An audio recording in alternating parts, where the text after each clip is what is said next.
నమస్కారం. ఘంటారావానికి స్వాగతం. ముందుగా ప్రధానాంశాలు.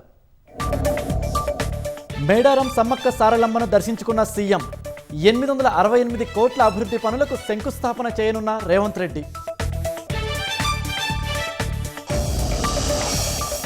తెలంగాణ ఒత్తిడి వల్లే కులగణనకు కేంద్రం దిగివచ్చిందన్న పొన్నం.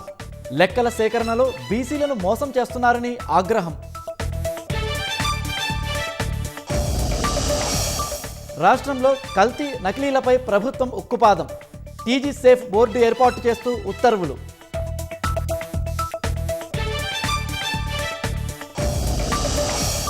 ప్రధాని మేధో నక్సల్స్ వ్యాఖ్యలు విపక్షాలను ఉద్దేశించి కాదు, రాజ్యాంగాన్ని తిరస్కరించే వారినే అన్నట్లు కిరణ్ రిజిజు స్పష్టీకరణ.